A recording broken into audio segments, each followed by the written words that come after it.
Hello, this is Chris Mallow, and I'm Partner Solutions Architect here at Swimlane. And I'd like to talk a little bit today about Swimlane Turbine for MSSPs, or how we help our MSSP partners master their madness. So, we have obviously dealt with lots and lots of MSSPs here at Swimlane because our software and platform are really a force multiplier for what a lot of MSSPs are tasked with doing in terms of delivering, world-class security services to their customers. And so, they have to do that while managing, challenges of scale, operational efficiency, and really trying to drive value and client satisfaction. And so all this in spite of a growing complexity of threats, a massive amount of alerts in many cases from their multiple customers, and then also an increasing demand for faster response times and higher fidelity in handling the alerts that come in from their customers properly. So we've really worked hard to build a quality capability inside of Turbine with some specialized content to really help our MSSP customers manage those challenges. So let's talk a little bit about what that looks like from a technical requirements perspective. So when you're looking at it, we've talked to lots of MSSPs. We worked with lots of MSSPs, and a lot of their requests are very much the same. So they want primarily, first and foremost, a single pane of glass for their analysts. They often have, in many cases, geographically diverse teams. Some of our largest MSSP customers actually have, a follow the sun model where they have response teams that are working around the globe. Large nationwide MSSPs can have teams in multiple locations to cover their customers, and so that requirement is very important for them to be able to have a single point which their analysts can work, while also providing the capability for the different tiers to do their work effectively and efficiently. Also, capabilities around centralized analyst metrics, with time tracking and case conversions, so that they not only can make sure their analysts are working effectively, but they can also measure that effectiveness. And also, often providing capabilities around guardrails and processes, into segmenting tickets by different technologies that they're using. All of those are important for how they keep their analysts focused on what they need to be focused on. Now, while doing all of that, another common requirement, obviously, is customer data segmentation, with no leakage between customers and no leakage up to the top level, right? And so we have been able to build a multi-regional, multi-tenant capability in terms of playbook segmentation, in terms of data residency, but they still need that, what they refer to as their single pane of glass, right? So that's a challenge, but it's a challenge we've been able to work to meet. Additionally, being able to segment customer-specific automation and playbooks to provide specific things that their customers need, and not necessarily be just a cookie-cutter solution, but something where they can really tailor and partner with their companies and be a trusted advisor and a trusted handler.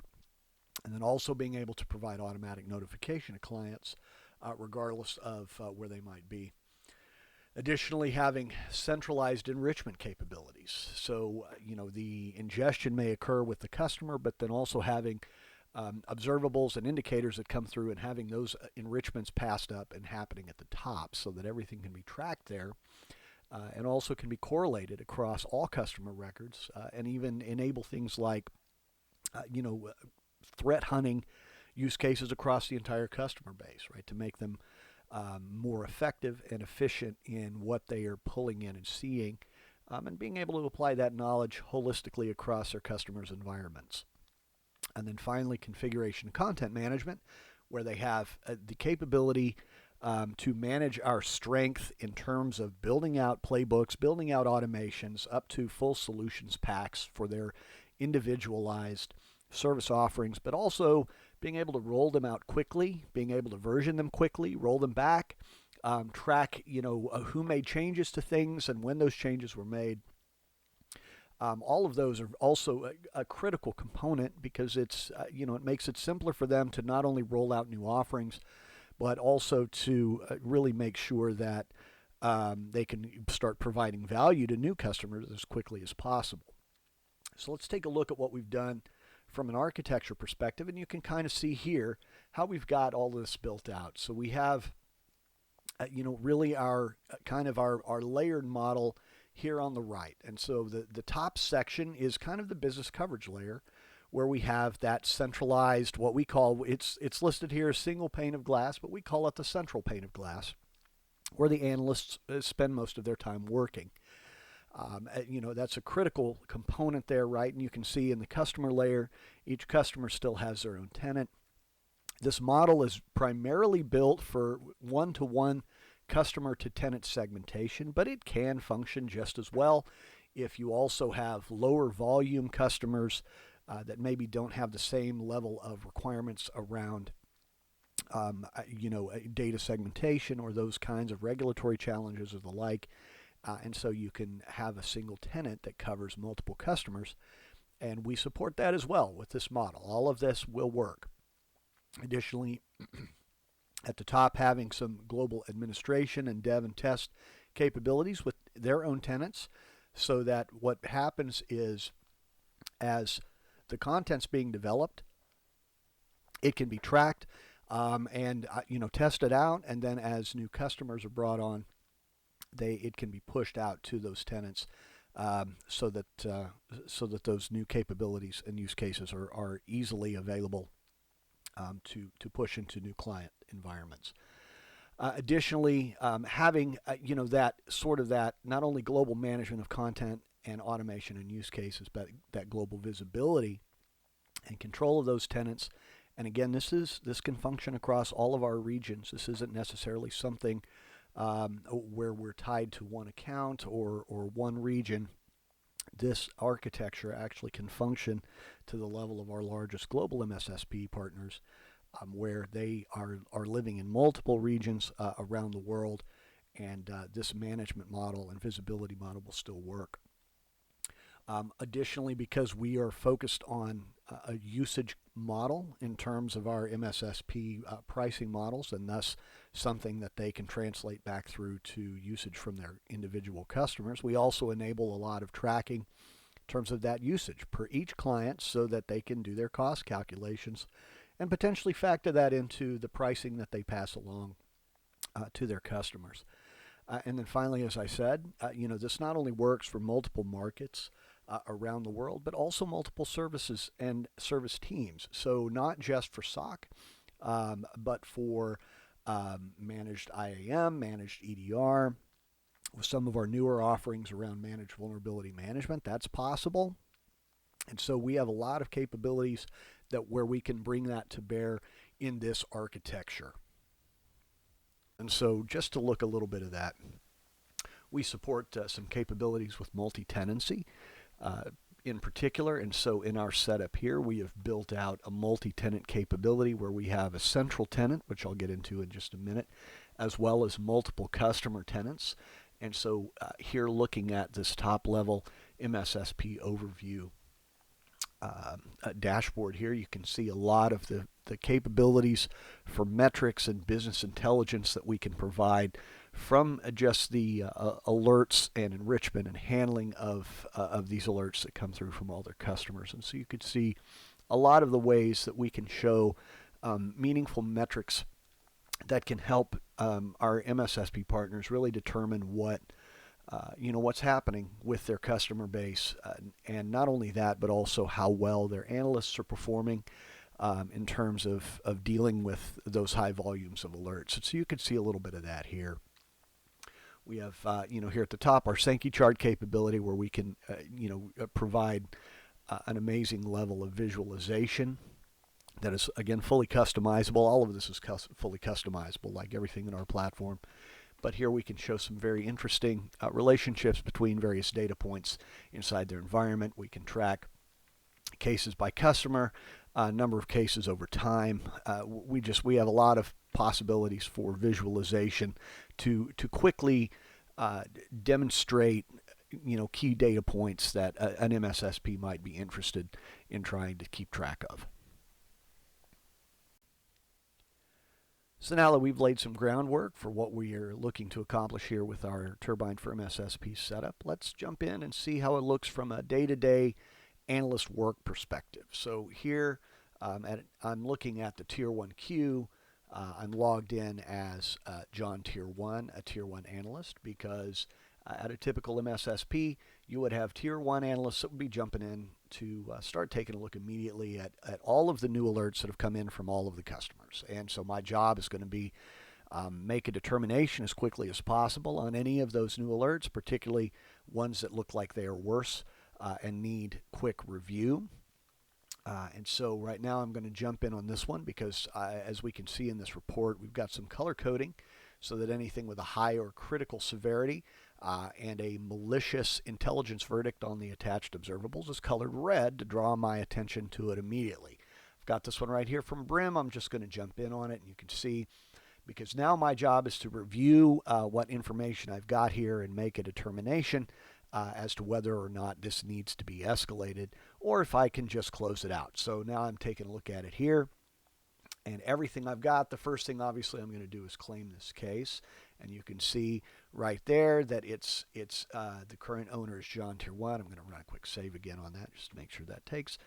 You can see here also I've got everything that I would need to make a determination on this right away. And so I've got the metadata around the alert itself. And then I've got the enriched observables.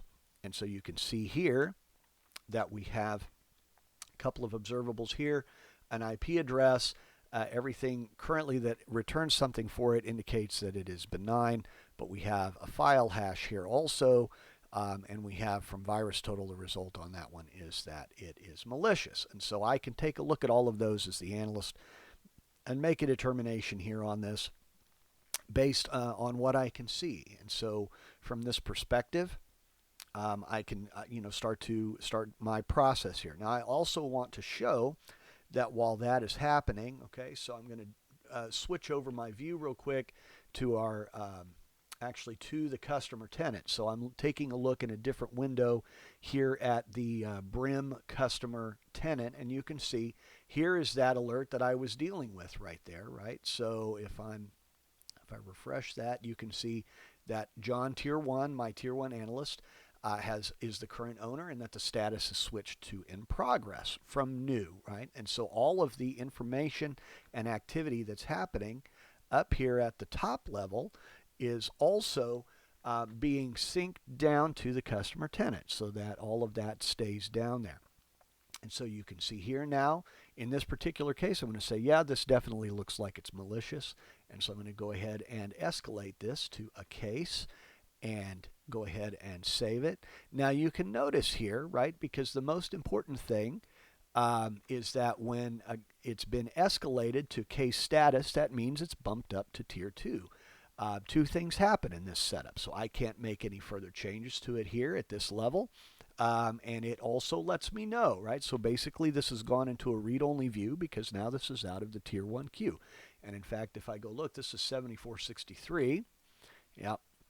We had saved that. So notice that 7463 is no longer here visible on the queue. It's now been bumped up. And so now that has moved on for the next tier to handle it. So now I'm going to switch windows again, and now that we have escalated that into Tier 2, I've logged in a separate window here as Steve Tier 2, a Tier 2 analyst. You can see I'm looking here at the Tier 2 queue. And I also, right here at the top, can see that that particular ticket that we were just dealing with. It's in progress. We know it's a case because it has been escalated to us. It's still owned by John Tier 1, but now I can reassign it, and I can go ahead and claim that case. And you can see now a couple of things have happened here. One of them being, I'm going to save that again real quick, make sure everything syncs up. You can see a couple of things have happened. I now have visibility to the client record URL. This is important for a couple of reasons. The way that we have architected this particular setup, which is kind of our default setup, is based on some requirements we've heard consistently from our MSSP customers, and that is namely the ability to have top-level sort of tracking and visibility capabilities, but keeping the customer's sensitive data segmented. And so here at the top, and again, as you can see, I'm at the top level tenant, so I'm looking in what we call our central pane of glass.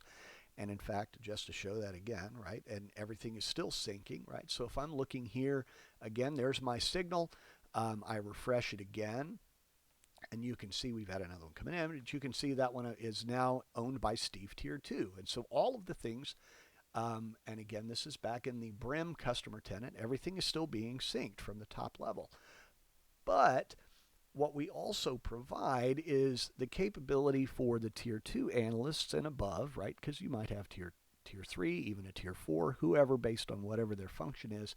They're going to need to see more now than just what they're able to see here. So this is in Tier 2's court. Steve Tier 2 has claimed it, but I can also click on this, and what will immediately happen is I will now be taken out of the central tenant as soon as this loads up, and I will be moved directly to that incident here in the customer tenant so that I can do more work inside of this, and again, keep that customer data segmented. So you can see, now I can see all of the full data related to that particular event, because we didn't want to send things up like internal IP addresses or host names or usernames or things of that nature up to the top level.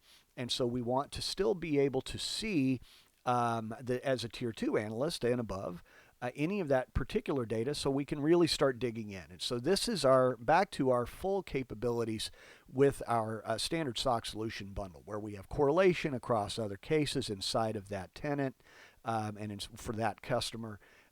Again, we have down here, I can see the capabilities with threat intelligence, any of our remediation steps specific to that customer. Again, that stays here inside of this environment. And so we're able to still keep that segmented, but still provide not only focused segmentation of the sensitive data, but also have at the top the tracking for what's going on with the customers, and the metrics related to this particular case. So we can still see the things that are happening here. Timestamps, users are all tracked, and so that demonstrates how we are able to provide this centralized top-level view while also maintaining data segmentation. And since we're talking about data segmentation while still syncing with the central tenant at the top for the analyst view, let's take a quick look and see how all of that works on the back end. So you can see here, again, I showed this a little bit earlier, but just to reiterate, so we have all of our customer tenants here, and each of these is segmented so that each tenant only holds the customer's data in it. And then here we also have the top level tenant, which lives off on its own. And so to make the syncing happen, because really what happens is the alert ingestion occurs at the customer tenants, and as I said earlier, centralized enrichment happens at the top, and then also time tracking and analyst view.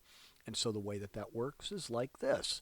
We start off obviously at the customer, and the customer has a playbook where effectively as soon as a new record is created here, you can see it triggers this playbook where we have a transform that creates the object, and this really is the beginning of the entire process. This is where we control what metadata or what data of any kind we send up to the top. And so once that's done and it's extracted the fields of the record that we need to send, it then simply sends them here to the webhook, which is contained here in the create new case from client. And so this webhook receives it, checks for observables. If observables exist, it does the work it needs to do here to parse them out and do all of the enrichment. It creates a new case at the top level, and then also checks for the enrichment to be completed, and updates the record here. And then after it's completed, it sends the record updates and complete with the enriched observables back down to the client. Now that's just one half of the process. That's only for when new clients, or I'm sorry, new cases are being created.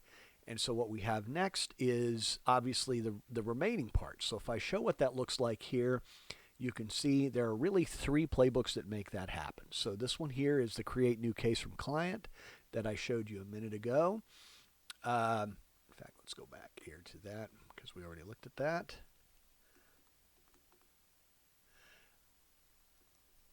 We have two other playbooks that handle the other work, and they're sort of mirrored between the two. So here are the playbooks on the client side. We have the new case that it sends to the central pane of glass.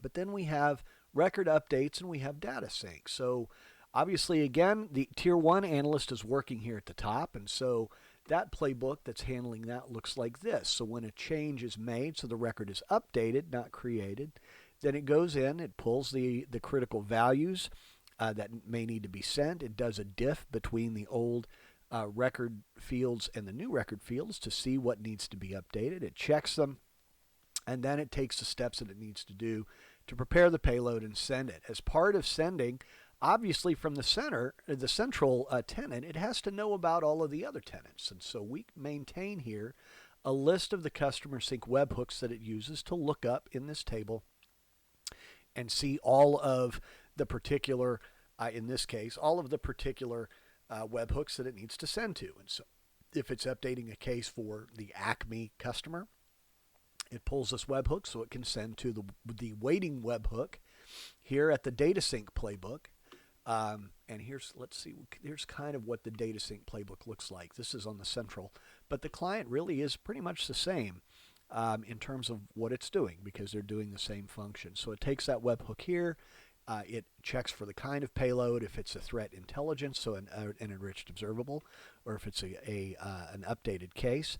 It parses all of that out and then applies the correct updates either to the TI record or the case record here as needed. And so basically, that's how we're doing the syncing back and forth, is by using a set of these three playbooks on each side.